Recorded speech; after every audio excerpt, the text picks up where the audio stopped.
I must admit, the lighting on my camera is really bad. I mean, it's not even dark out right now. It's not.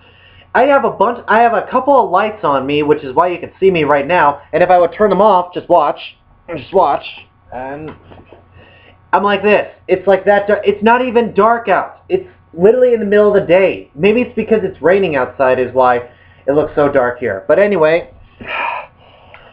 I'm done with that. Let's get on with the review. And this is Lord of the Rings: The Return of the King. Now, I kind of feel bad about doing this one before the other two because, well, it kind of feels wrong to cut into the very last moment just because it won Best Picture before I did the other two. But then again, I just have a little small talk about this one, and then I can review it again when I do a Lord of the Rings trilogy review and all such. So you're going to get the small point here, so if you feel a little bit disappointed, I apologize for that, but I'll have another review up for it when I do a Lord of the Rings or Lord of the Rings and Hobbits. You know, fun thing that I want to do down the road. That would be fun. That would be fun to do. I want to do it. So anyway, here's the small portion right here. So you'll have that coming up. So Lord of the Rings: The Return of the King is basically the continuation story of our main characters, Aragorn, Legolas, and Gimli, Gandalf, Merry, and Pippin on one side, while Frodo and Sam and Gollum are on the other, going to Mordor and all such. And basically, it's two sides of the story that you're just watching the whole thing just go back and back as the story goes on. And I really like the fact of how much Peter Jackson really pays attention to the story and how he just wanted to put everything in the movie. I mean, everything just doesn't feel left out and all such. I mean, the city of Minas Tirith looks gorgeous. The charge of the Rohirrim, the orc army marching against the city, all that. It just looks insanely big.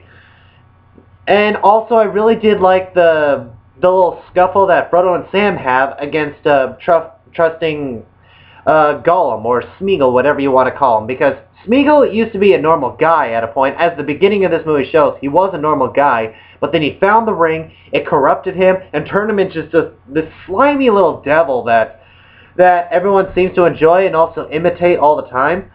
And Frodo believes that he can actually come back when Sam keeps telling him, no, he's long gone. The only thing he cares about is the ring, and that's all he wants, that's all he cares about. He will never be rid of his need for it.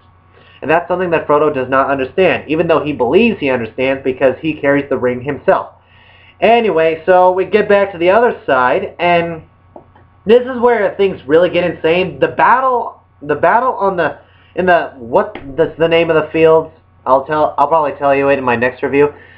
The battle there is insane. I mean, you got the Rohirrim just charging in, just taking out a bunch of orcs in one big line. You got giant elephants just racing into a bunch of horsemen, just swiping them away with their big tusks and all such. And you got the Nazgul flying in on these giant fell beasts. That's what they're called. And also, it's insane. This level of action that it shows is absolutely insane. And I'm going to say this right now. D&D, the writers of Game of Thrones, this is what the Battle of Winterfell should have looked like. I'm not kidding you. You know all those excuses in the Battle of Winterfell where they said, you should have turned your screen up and maybe you could have seen the whole thing a whole lot better. What, through the mist and all the nighttime and all such? It was just a dark blob of a mess. And also, their World War Z-ing like waves all the way into the castle. It just didn't really feel like a real battle. And all the characters that we do know are going to make it out of this alive.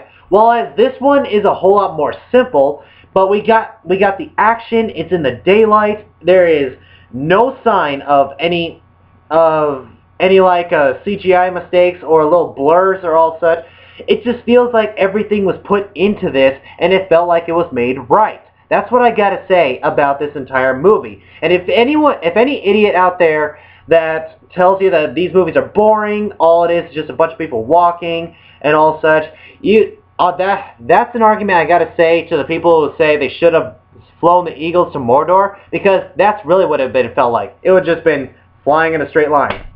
These movies have the action, it has the depth, it has the groundbreaking effects that was hard to do at that time, because you get movies like Spider-Man, which the visual effects do not hold up, and Ang Lee's Hulk, which the visual effects do not hold up at all. This movie is at Jurassic Park level or Terminator 2 level. That's how great these effects were, and that's why this movie still stands the test of time. It is also the very first movie ever to win 11 Oscars while being nominated for 11 Oscars. There was no way it was going to lose any of them. And I think it's okay that there was no like Best Actor or Best Supporting Role or Best Actress and all such, because all the performances were so good that it's really hard to choose which one you want. And that's what I gotta say about this movie. This movie is excellent, it's great, it's got the action to it, it's got the suspense, and it's just as long for you to say, okay, I don't want to see this movie end right now, I gotta see how this entire story ends. This movie gives it, and I don't care if it's a half hour long, it is still better than the ending of Game of Thrones. This movie, Lord of the Rings, The Return of the King, is legendary. So guys, Lord of the Rings, The Return of the King, have you seen it? What did you think about it? Whatever you thought, comment below, let me know, and I'll see you in the next video.